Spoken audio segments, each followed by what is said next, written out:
Hi, Rich. Hello. Hello, it's Christine. Hey. All right. Okay. I think I got everybody in. All right. Um, so yeah. So I'm doing a class on fire hardening and defensible space. I'm doing it because since the last time I did this, a law was uh came into effect, AB 39, I believe.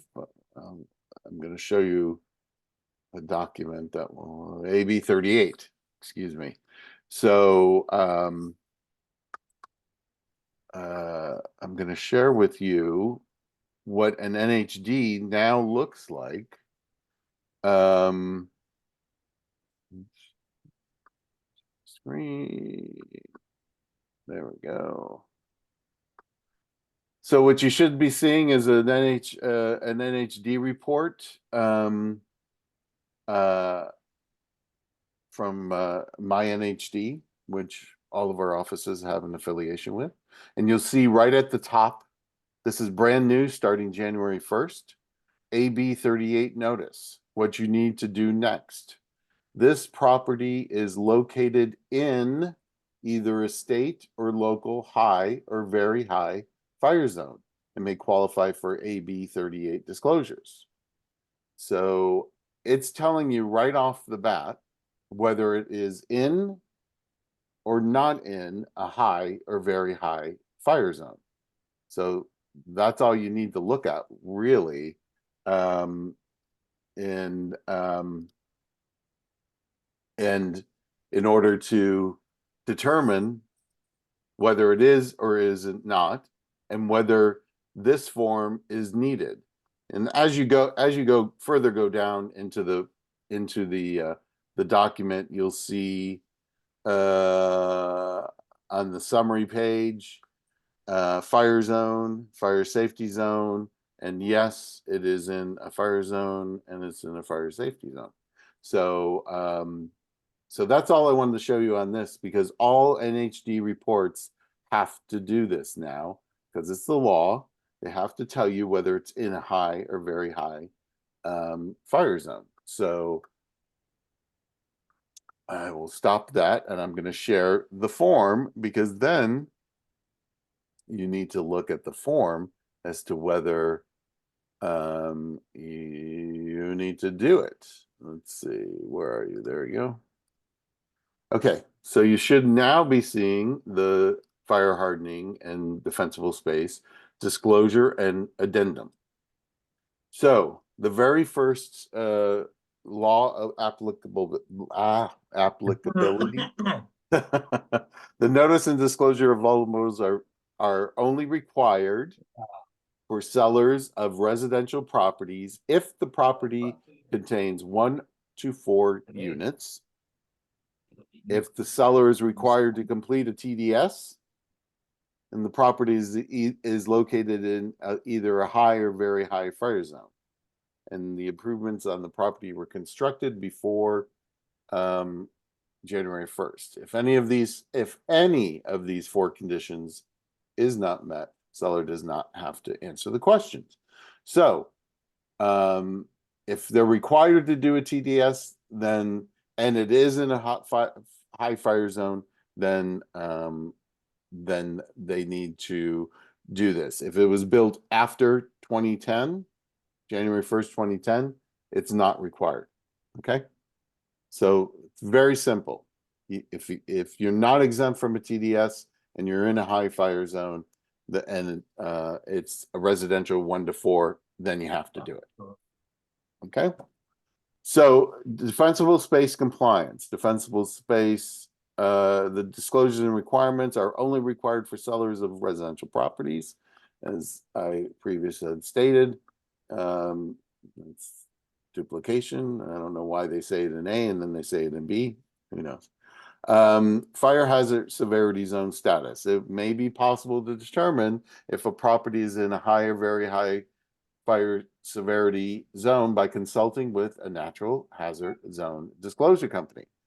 And that's what the NHD report is for. So, and as I said, right at the top now, they have to tell you whether it is or is not whether it is in a high or very high fire zone. That has to be disclosed.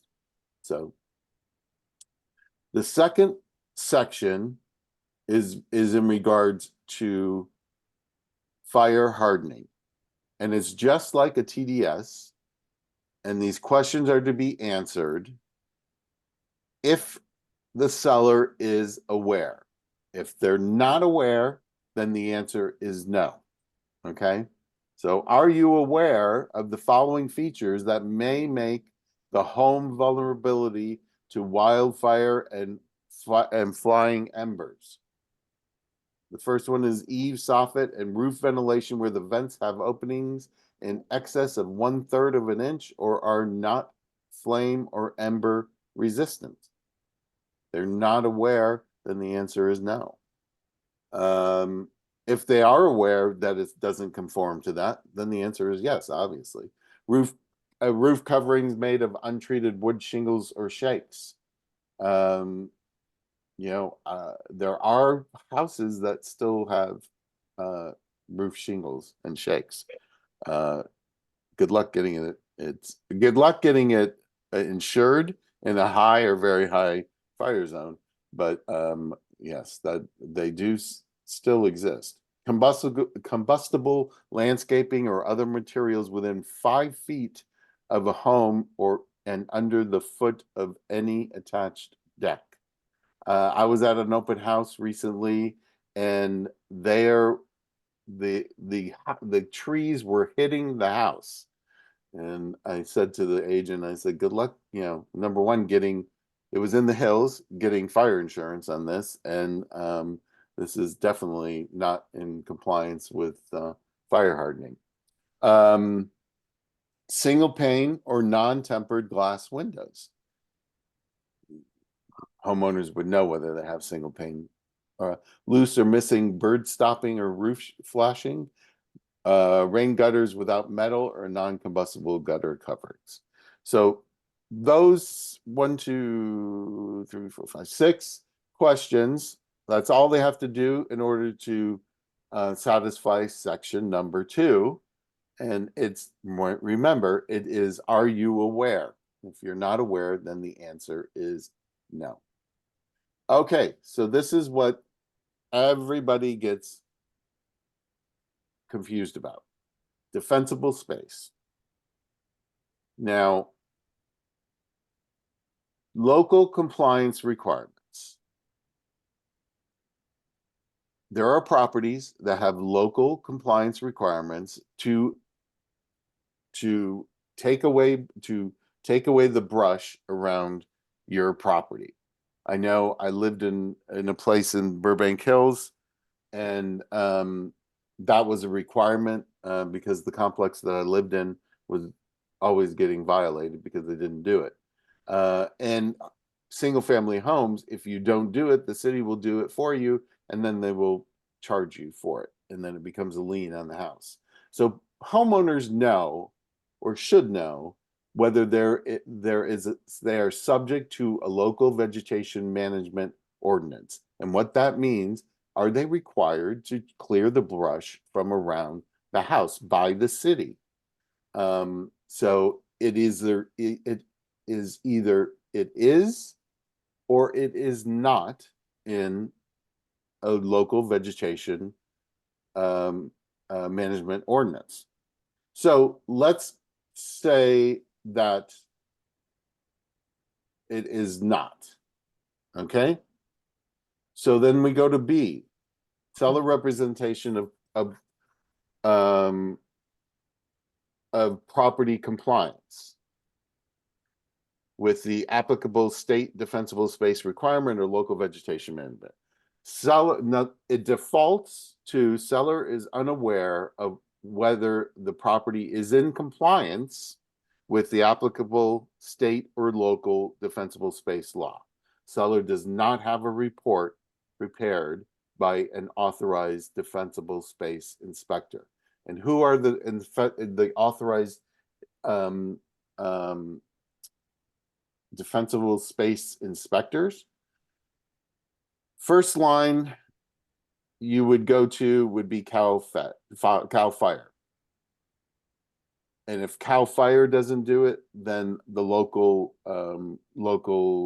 fire station, they would be the next person to check to see if they do it.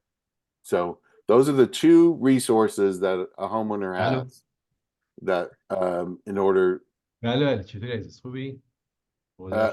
Okay, Joe, you need to mute.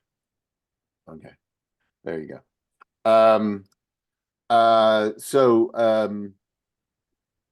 So seller is unaware whether it's in compliance. That's what it defaults to. Now, if the seller knows that it is in compliance with the state or local defensible space, whichever is applicable, if only state law applies, seller must have obtained compliance within the last 6 months. Seller shall deliver to buyer documentation of compliance. So say your seller did get this report and they know they're in compliance, that would be the box to check. Property is not in compliance with state or local defensible space, whichever is applicable. If seller has or agrees to obtain a report, a seller shall deliver the report to buyer within 3 days after seller's execution of the form. So if it's not in, if the seller knows that it's not in compliance, if the seller has or agrees to obtain, the seller doesn't need to agree to obtain. There is nothing in Southern California that it is a point of sale that this report has to be done. It does not, I don't care. There are listing agents out there who say that yes, you have to do this, or buyer's agents that it needs to be done. It does not. It is not required as a point of sale. I just can't say that enough. And sometimes NHD companies are saying that it is not a requirement. There's only one area that I know, and that's up in Truckee around there, that it is required as a point of sale, but it is not here. So most likely you're going to leave it to default to seller is unaware of whether the property is in compliance. That's 9 times out of 10. That's going to be what you answer B to. Okay. The next section is C, buyer and seller agreement regarding which party shall obtain compliance with applicable state or local defensible space requirements. It defaults to buyer responsibility, no local ordinance. Buyer shall obtain documentation of compliance with the state defensible state law within 1 year of close of escrow. That's what it defaults to. If you're under no local ordinance, then that is what will be checked. What you don't even have to check it; it defaults. It's the buyer's responsibility. So number 2,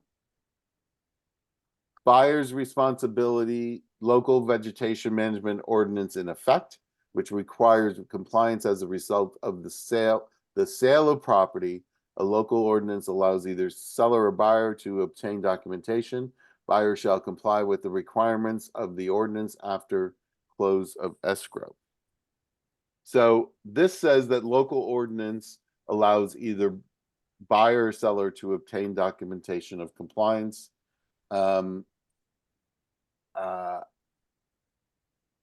If there is a local vegetation management ordinance in effect, you would use this. No, you would not. You would never check this. Never mind, because I'm reading ahead, and that's what you would check. So if there is a local vegetation management ordinance in effect, don't check number 2. Let's go to number 3. Buyer responsibility, local vegetation management ordinance in effect, which does not require compliance as a result of the sale of property. Because I just said it's not required. So the buyer shall obtain documentation of compliance with the state defensible state space law within 1 year of close of escrow, or if applicable, comply with the local requirement after close of escrow. That's what would be checked. All these here, seller responsibility, seller responsibility, seller responsibility, you will not be checking that because it is not the seller's responsibility. So if there is a local vegetation management in effect, you would check 3. Otherwise, you would leave it default if there is no local ordinance. Okay. Any questions before I move on? Because that's the crux of this document. Janice, I see your hand. Yeah, at the beginning, you mentioned if a TDS is required, this is required. What are the situations that don't require a TDS?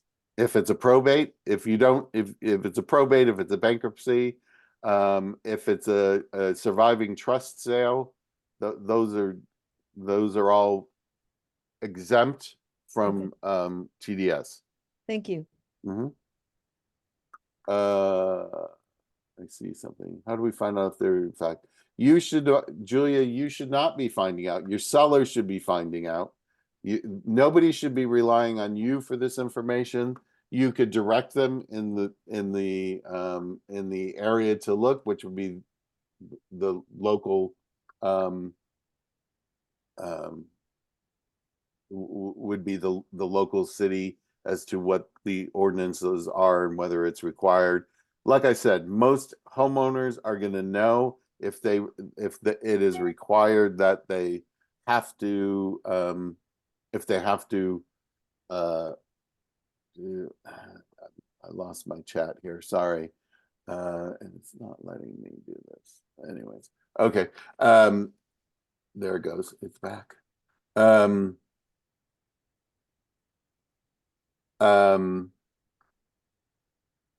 There's no website to direct them, only the city, contact the city, whatever city they live in. What areas need for local vegetation? I'm not understanding the question. If there are you live on a hillside, most likely, like I mentioned, the Burbank Hills, I know that there is a local vegetation management ordinance up there. That I actually do think that Calabasas has one. But I'm not 100% sure. So moving on, as I said, it is never the seller's responsibility. Then there's this. Go ahead. Sorry, Rich. I missed the beginning. I had to take a call, but I'm just wondering, are you finding that the buyers are agreeing to most of the time in this situation? I haven't had a transaction where I need the inspection. There's no argument because there's no law that requires it. So, it's not the seller's responsibility. It's not a point of sale. So it is the buyer's responsibility that they get this done within a year after close of escrow. Thank you. So section D, the local agency from which a copy of the documentation is. So if they have this report, then you would put that information in D. Final inspection report disclosure. Seller has obtained a final inspection report addressing compliance. And the report is attached, or seller does not have a copy of the report, and buyer may obtain a copy of. That's only if the seller has gotten a report and then lost it and says, oh, here, this is where you can get it. And guys, that's this form. You know, this decision tree, I think it's so confusing, and it confuses the situation. And I tried to do it one day and it didn't lead me to what the answers are supposed to be. So I would not do the decision tree, but if some people, their minds work that way and they can get through it, I found it very confusing. I'm going to go over this one more time because this is what this is about. Either the property is in or is not in a local vegetation management ordinance area. And I've explained Burbank Hills, I know has it. And this homeowner should know whether they have to clear the brush around their house or else get fined, or have the city do it and they charge them for it. So if you're a homeowner in that situation, you know whether you're in there is a local ordinance or not. So it's either is or is not. So and then B defaults to seller is unaware of whether the property is in compliance. The seller does not have a report. So, and then if the seller has the report, the property is in compliance, then they would check number 2. If the property is not in compliance with the state or defensible space, and if the seller has or agrees to obtain a report, authorized seller shall deliver the report. You should not be checking 3. So it's either 1, leave it default, or 2. And in the section C, buyer and seller agreement regarding getting the report defaults to no local ordinance. Buyer shall obtain the documentation within a year. If that's not the case and there is a local ordinance, then you're checking 3. That local vegetation management ordinance is in effect, which it does not require compliance as a result of the sale of the property. Buyer shall obtain documentation of compliance with the state defensible space law within a year of closing. So that's it. Any questions about it? I wanted to bring it up because of the new law, what you should be looking for on your NHD report. So any questions? Rich, so the foundation of this report is first to look at the NHD report. Yes. And if the buyer asks, am I in this ordinance, or am I does the house that I have in escrow would fall under this? It's going to say it right at the top. I'm going back to it. AB 38. This property is located in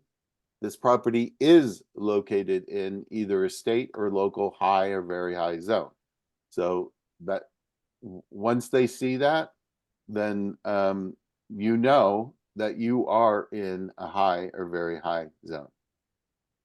It's that simple. Anything else? So we're gonna direct them to this page then, correct?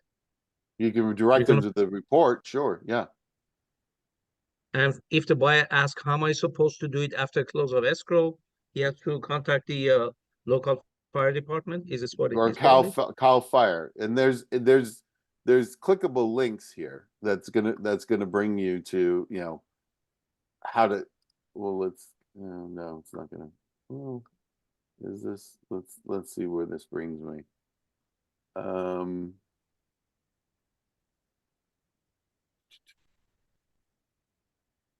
Okay. I'm stopping sharing that and I'm gonna start.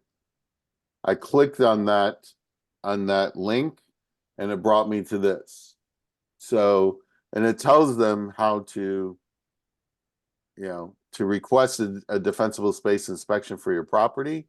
It tells you what happens after I submit the form. You fill out a form, and then they'll do the inspection. Blah blah blah. It goes from there. So everything's right there. Thank you. Anything else? Nothing else? I have one quick question. Sure. There's a way that we can get, like before it's sold, while the seller while it's on the market, a way to insure it, like even if it's vacant. Is that with a traditional like homeowner's insurance person, or is there a special clause? You know what I'm saying? Am I asking it right to make sure that there's no lapse in coverage in case a natural disaster happened? Oh, what like if I sold it to you and it's in escrow, the house is vacant and there's a natural disaster and the house is destroyed before the new buyer. There's a special kind of insurance for that window, right? Well, no, it's insured under the seller, and if Okay. it's destroyed during escrow, then the buyer, that's a new material fact. The fact that the house no longer exists is a new material fact, and then the buyer can back out, Oh, and okay. yeah, All right. so yeah, and the Thank you. seller, just is out of luck. Rich, I have a question along those Sure. lines just for my Sure. own information. If there's no mortgage on a house, it's free and clear. Mhm. There's no requirement to have insurance then. That is, if the, No, if that's not true. they are required to have insurance regardless of whether, Absolutely, you should have insurance. Because I mean, because I mean,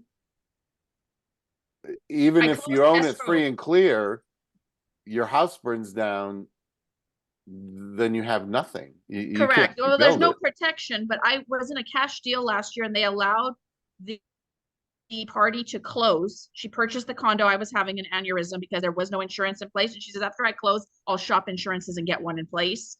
And I said, that is such a huge risk you are taking Yes. because life happens. So that's why I thought there's no requirement, but it's stupidity. And just for Well, lack of a better yeah, word. and that why would somebody do that? She That closed really without insurance. she closed without insurance. Well, okay, that really is. I Yeah. would have definitely had something written up saying that Oh, I did. going against the advice of broker. Absolutely, Exactly. Yeah, there is no requirement to have insurance. In fact, there was a very well-known owner of many commercial properties that would sell his property without even title insurance. If you wanted it, you go buy it. Yeah. And that's the way he operated. Well, I would stay It's away not from it's that. not prudent. Yeah, it's not Yeah. prudent. And as a past manager of an office, I would say, do not allow them to take occupancy until the property is closed, Right. Yes, because absolutely. an insurance Absolutely. is in place. Right. Have experiences, and it can sour a deal really quick and take your closing as an agent won't happen for 2 or 3 Right. years later. Exactly. Yeah. Wouldn't an HOA require it though? Especially you said a condo, Jasmine. Would an HOA Well, require that you have it? Well, I asked that question and they did not require it. they didn't. They did not. I'm shocked. I'm too. I was too, and from the state she came from, she's the one who brought it up. I had never even thought of that. 10 years in, I'd never had anybody ever even question getting insurance. And we're talking the flatlands of Glendale, nowhere near anything that I'd be concerned about except for life happening and a huge something taking place. Oh, wow. But yeah. Okay. Anything else? I'm not seeing anything. Hi, I have a Oh, yeah. question, but I'm not sure if I'm clear with it.